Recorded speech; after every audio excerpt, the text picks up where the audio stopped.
The Galactic Assembly Hall shimmered under the artificial starlight of Kepler Prime, where 200 alien species gathered to witness what was being hailed as the end of the human conflict.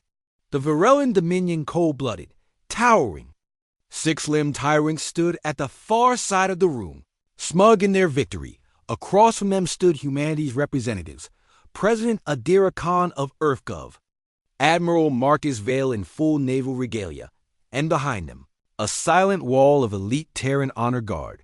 Adira's eyes scanned the treaty table. The document hovered midair, an intricate light scroll, encoded in over 70 alien languages. At the top glowed the title, PEACE, Pan-Extragalactic Accord to Cease. Engagement. It was a lie. Humanity knew it. They'd known for weeks, because Earth had decrypted the Virellans' private comms 3 months ago. Adira smiled. Let them think they fooled us. The Virellans were not subtle. Their plan was classic imperialism. Use the treaty to disarm Earth's fleet, stall Terran defenses, then unleash a planet-cracking strike once humans were vulnerable and scattered across diplomatic territories. It had worked on other species. The Zerthi, the Kalanau, the Thessari, but not on Earth. Because unlike those species, humans didn't believe in utopia. They prepared for betrayal. The moment someone offered friendship too eagerly, the crowd hushed as Supreme Warlord Vrexel stepped forward, arms spread in feigned benevolence. We are proud to welcome humanity into a future of peace, he boomed, his forked tongue flickering. Let this treaty mark the day war ends and unity begins. Adira nodded politely, stepped to the front, and pressed her palm into the treaty's light pad. Confirmation beeped. The treaty was now official. Cameras flashed. Galactic diplomats clapped with their mandibles, tendrils, wings, whatever appendage applied. And then silence, until Adira spoke. We, too, believe in peace, she said, voice calm. But we also believe in preparedness. So before we go any further, she lifted a small remote from her belt and pressed a button. Instantly, every human battleship in orbit cloak. 30. No. 52 Terran Dreadnought-class warships. Each already had weapons locked on every major Varellan command vessel. Every Varellan commander's comm went wild. What is this?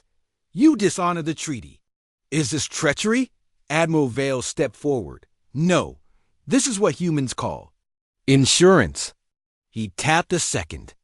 Control. Behind him, the Terran honor guard removed their ceremonial cloaks, revealing advanced exo-armor. Plasma rifles locked and ready. Panic swept the room, but Adira stayed steady. You were going to betray us. We've known since your counselor tried to bribe a human diplomat on Mars, since your secret fleet docked on the dark side of Vega 9, since you deployed stealth mines around Earth's moon. Rexel's smile cracked. That ... proves nothing, Adira raised a brow. Oh? Then explain why right now your orbital fleet is being dismantled by our special forces? A Varellan aide rushed to Vrexel's side, whispering something in a panic. The warlord's face turned a shade of sickly blue. Adira folded her arms. Humanity didn't want this, but we prepared for it. For centuries, we've been called reckless, emotional, primitive. But that was your mistake. You mistook compassion for weakness. You thought peace was our surrender. She stepped forward, now eye to eye with the towering alien. We never surrender. Outside, the stars danced with the silent ballet of Terran. Warships surgically dismantling the Varellan blockade. Ships blinked out of warp with surgical precision, cutting off Varellan reinforcements before they could react. The rest of the Galactic Assembly watched in silence, stunned. The Kalanal, emissary whispered. They knew. They knew. In under an hour, the entire Varellan offensive fleet was neutralized. Not a single shot fired inside the assembly. No war declared. Just strategy. Preparedness. And an old Earth lesson. Trust is earned, but betrayal is always remembered. 3 hours later, Vrexel signed a real treaty, this time on his knees, not because he was forced, but because humanity gave him only one choice: Adira stood over him, arms behind her back. You wanted submission. Instead, you gave us unity. The Galactic Assembly now understands Earth's place, not as conquerors, but as survivors. She turned to the Assembly delegates. To any who still think humanity is weak, remember this. Day, remember that peace is not a trick to us. It is a promise, but it is also a shield, and if necessary, a blade. The hall erupted not in fear, but in awe. And that's how humanity entered galactic history.